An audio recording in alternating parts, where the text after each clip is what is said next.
akan meneruskan tentang pembahasan khusyuk di dalam sholat. Apa itu khusyuk? Setelah kita tahu kemarin bahwa khusyuk itu penting banget. Kita kalau misalnya pengen sholatnya jadi rohatun nafs, menjadi rehat bagi jiwa, maka syaratnya khusyuk. Kita kalau pengen sholat itu menjadi kunci datangnya pertolongan Allah, maka syaratnya khusyuk. Kita kalau pengen di dalam sholat itu Allah turunkan rahmat kepada kita, maka syaratnya khusyuk. Kalau kita pengen di dalam sholat itu kita didoakan oleh malaikat, maka syaratnya khusyuk. Sekarang pertanyaannya adalah apa itu khusyuk dan bagaimana cara kita meraih khusyuk? Khusyuk itu kata para ulama adalah menghadirkan hati untuk mengingat Allah di dalam sholat. Allah Subhanahu wa taala berfirman, "Wa aqimis sholata lidzikri," dan dirikanlah sholat untuk mengingat aku. Artinya salah satu di antara misi sholat itu adalah mengingat Allah. Jadi agak aneh kalau orang mendirikan sholat untuk nemuin ide-ide yang kreatif. Karena tidaklah kita diperintahkan sholat untuk menemukan ide kreatif dalam urusan dunia kita. Tidaklah kita diperintahkan sholat untuk ngelamun. Tidak ada ayat dirikanlah sholat untuk ngelamun. Itu nggak ada. Dirikanlah sholat supaya dapat ide. Itu nggak ada. Dirikanlah sholat supaya lari dari omelan istri misalnya, nggak ada juga. Dirikanlah sholat supaya bisa ria'an nas, pamer kepada manusia, enggak. Terus untuk apa kita dirikan sholat? Misi dari sholat itu adalah aqimis sholata lidzikri, dirikanlah sholat untuk mengingat aku, kata Allah. Allah juga berfirman, wala takum minal ghafilin, janganlah kalian termasuk orang yang lalai. Lalai di sini ngelamun. Jangan sampai kita menjadi orang yang di dalam sholat ngelamun, mikirin komen head di akun, mikirin mantan, mikirin kerjaan, mikirin yang nggak penting. Enggak. Sholat itu tidak untuk ghafilin, untuk ngelamun, tapi sholat itu untuk lidzikrillah, mengingat Allah Subhanahu wa taala. Makanya definisi khusyuk yang paling kayaknya jelas itu menurut saya adalah, kata ulama, khusyuk adalah menghadirkan hati untuk mengingat Allah di dalam sholat. Apa indikasi seseorang sedang khusyuk di dalam sholat? Bagaimana kita tahu kalau kita itu khusyuk?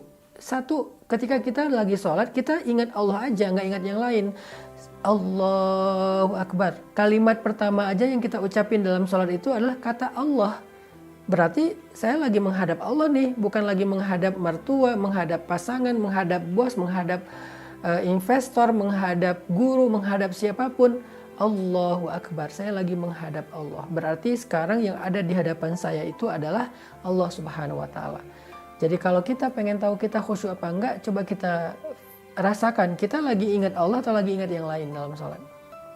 Lagi ingat Allah atau lagi ingat kerjaan. Itu hal yang paling gampang untuk mengukur kita khusyuk apa enggak. Sehingga kalau kita bisa pastikan bahwa sepanjang sholat saya ingat Allah, kalaupun agak-agak keluar sedikit-sedikit nggak lama gitu. Nggak sampai dia pergi lama terus balik lagi pas salam, nggak. Keluar sebentar balik lagi, keluar sebentar balik lagi, karena itu manusiawi lah. Untuk bisa fokus 100% itu mungkin butuh waktu gitu ya. Tapi seenggaknya kita sadar kalau kita itu lagi ingat Allah, menghadap Allah, menghadirkan kesadaran kita bahwa kita tuh sedang di hadapan Allah dan Allah menyaksikan ibadah kita. Itu indikasi khusyuk yang paling sederhana. Yang kedua, kalau kita pengen tahu kita khusyuk apa enggak, kata para ulama adalah yang diambil dari surat An-Nisa, hatta ta'lamu ma taqulun. Kita ngerti apa yang kita ucapkan. Kita lagi baca doa iftitah, kita ngerti. Kita lagi baca Al-Fatihah, kita ngerti. Karena ada orang yang ketika dia sholat, udah sampai di ayat Al-Ikhlas, dia lupa, tadi saya baca Al-Fatihah nggak ya? Berarti dia nggak khusyuk. Karena dia nggak sadar apa yang sedang dia ucapkan. Sehingga orang yang khusyuk itu, ya'lamu ma yaqul. Dia ngerti apa yang dia ucapkan. Allahu Akbar kabira dan seterusnya, Alhamdulillah dan seterusnya, Qul huwallahu ahad dan seterusnya. Apalagi kalau dia baca ayat-ayat yang panjang, dia sadar apa yang dia sedang ucapkan, dia ngerti. Kalau bisa dia faham terjemahan dari teks, zikir, lafaz, ayat yang dia baca di dalam sholat. Dan yang ketiga, indikasi seseorang khusyuk itu adalah ketika dia sholat, dia bisa merasakan penghambaan diri dia kepada Allah. Dia merasa dia rendah, dia merasa hina, dia merasa fakir, dia merasa butuh kepada Allah. Antumul fuqara'u ilallah, kalian itu fakir, kalian itu sangat butuh Allah. Wa nahnu du'afa, kita ini lemah di hadapan Allah. Apalagi kita ini hina di hadapan Allah, kita ini banyak aib di hadapan Allah. Saya lagi menghadap Allah, Tuhan saya, dan saya adalah hamba. Hamba itu tunduk merendahkan dirinya di hadapan Tuhannya, dan itulah ciri orang yang khusyuk. Tapi kalau kita sholat seperti bukan sedang menghadap Tuhan, sedang tidak menghadap Tuan, sedang tidak menghadap Raja, sholatnya kayak lagi ketemu dengan malah dengan bawahan kita, dengan budak, dengan pekerja, dengan anak, dengan orang yang kita nggak segani, berarti kita nggak khusyuk. Sholatnya geraknya nggak sesuai dengan gerak sholat, asal-asalan, terlalu banyak gerakan-gerakan yang nggak diperlukan, maka kita berarti tidak khusyuk. Makanya khusyuk itu menghadirkan hati dalam kondisi kita menghamba, menghargai, menghormati, berhati-hati di hadapan Allah Subhanahu wa taala. Gimana ketika kita ketemu dengan orang yang sangat kita hormati, ketemu presiden misalnya. Gimana tuh? Pasti kita akan memperhatikan cara duduk kita. Saya pernah ketemu orang penting banget ya, saya nggak usah disebutkan siapa, orang penting banget. Pas ketemu beliau tuh saya duduk di depan meja, satu meja dengan beliau, saya sampai salah tingkah nih. Yang sopan itu gimana? Apakah saya letakkan tangan saya begini di atas paha saya, atau meletakkan tangan di atas meja? Kalau saya letakkan tangan di atas meja, gimana bentuknya gitu. Terus kalau beliau ngomong, apakah saya melihat wajahnya, atau saya ngangguk-ngangguk, atau seperti apa? Itu hati-hati banget karena saya menghargai beliau. Nah, gitu nggak kita di dalam sholat? Menghargai Allah nggak kita dengan gerak-gerak tubuh kita, sehingga orang yang sholatnya memperhatikan gerak tubuhnya, takbirnya dia perhatikan karena dia sedang menghadap zat pencipta alam semesta, berarti dia orang yang sedang dalam kondisi yang khusyuk. Tapi kalau kita nggak asal-asalan gitu dalam gerakannya tuh nggak hati-hati, kayaknya itu bukan ciri-ciri orang yang khusyuk. Setelah kita tahu definisi dari khusyuk, gimana cara biar kita bisa khusyuk? Cara yang pertama supaya kita bisa khusyuk dalam sholat itu adalah kita belajar merasa butuh kepada Allah Subhanahu wa taala, teman-teman. Kita akan serius terhadap sesuatu kalau kita ngerasa butuh. Kita serius bekerja karena kita lagi butuh penghasilan. Kita serius kepada seorang cewek karena kita merasa butuh dia untuk mendampingi hidup kita. Kita serius masak supaya enak karena kita butuh makan enak. Banyak orang yang gak serius dalam sholat, artinya gak khusyuk, gak menghadirkan hati, pikiran, perasaan dia di dalam sholat karena dia sendiri ngerasa kayak gak butuh kepada Allah. Dia malah ngerasanya Allah yang butuh dia, Allah yang manggil dia, Allah yang begging supaya dia datang ke masjid, Allah yang menginginkan dia tidak menginginkan Allah. Itulah awal dari masalah kenapa kita susah untuk khusyuk. Jadi biar kita bisa khusyuk, kita tuh harus merasakan nahnu fuqara'u ilallah. Kita ini fakir, kita ini butuh Allah banget. Apalagi ketika kita banyak masalah. Coba teman-teman kalau lagi banyak masalah ngerasain kan gimana sholat kita khusyuk. Lagi banyak masalah banget nih, sampai kita kayak hampir putus asa, gak bisa berharap ke siapa-siapa. Saat itu kita ngerasain kan betapa nikmatnya sholat kita. Bahkan sholat subuh pun terasa nikmat, biasanya ngantuk, bahkan mungkin gak bangun. Sholat tahajud pun terasa ringan, biasanya berat banget. Sholat sunnah itu jadi ketagihan, biasanya dihindari. Kenapa? Saat kita lagi ada masalah, sholat itu terasa rohah, rehat banget. Karena kita ketika lagi ada masalah tuh merasakan butuh kepada Allah. Tapi kalau misalnya nggak lagi ada masalah besar, kita kayak nggak ngerasa butuh sama Allah, makanya sholatnya susah khusyuk. Sekarang coba belajar merasa butuh pada Allah. Gimana cara belajar merasa butuh pada Allah? Ingat, hidup kita ini seutuhnya di tangan Allah. Allah bisa memberi kita kebaikan dalam hidup dengan mudah. Allah juga bisa mengambil kebaikan itu dari hidup kita dengan sangat mudah. Allah menghidupkan, mematikan. Allah yang memberikan kemuliaan dan menghinakan. Allah yang memberikan kekuasaan dan mencabut kekuasaan dari siapa yang Dia kehendaki.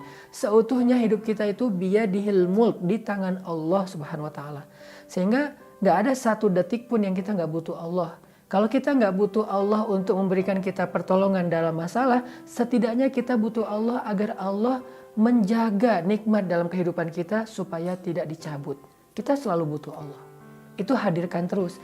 Dan rasa butuhnya kita ke Allah itu kita coba rasakan lebih daripada butuhnya kita kepada apapun. Kepada makhluk, kepada harta, kepada pekerjaan, apapun. Kita lebih butuh Allah daripada apapun.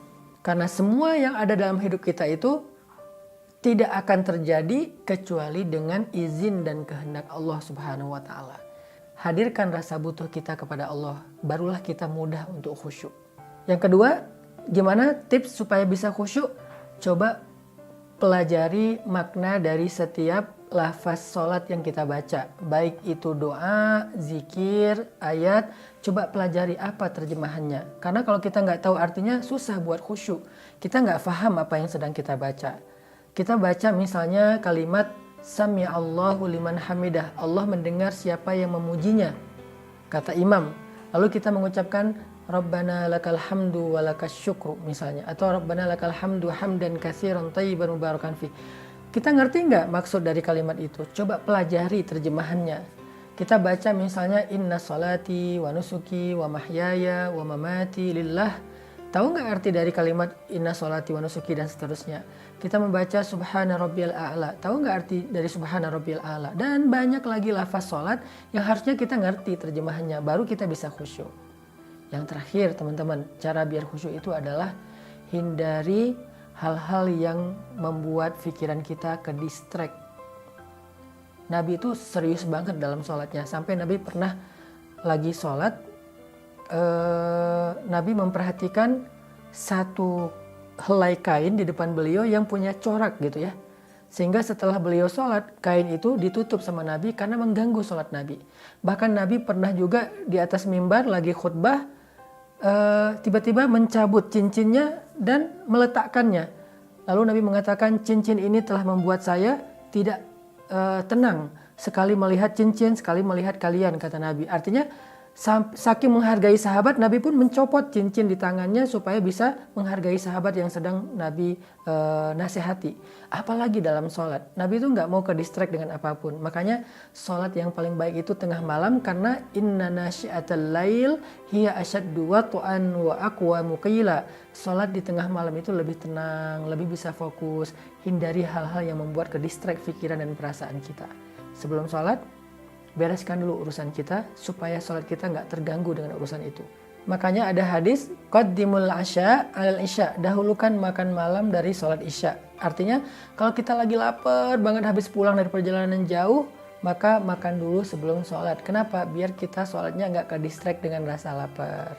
Itu diantara sekian banyak tips ya untuk bisa dapetin sholat khusyuk. Yang intinya kata Nabi, ada orang sholat dia hanya mendapatkan 1/6 dari sholatnya. Ada yang sholat hanya mendapatkan 1/3 dari sholatnya. Ada yang sholat mendapatkan 1/2 dari sholatnya. Artinya sholat seseorang itu tergantung kualitas khusyuknya. Dan hanya dengan khusyuk kita akan merasakan rohatun nafsi fis sholah. Rehatnya jiwa di dalam sholat. Yuk belajar sholat khusyuk, sholat yang berkualitas dengan latihan sholat tarawih di bulan Ramadan. Pilih masjid yang sholatnya santai, benar-benar tarawih. Sehingga setelah Ramadan kita bisa break dari segala urusan dan kepenatan dunia dengan cara Allahu Akbar di atas sajadah.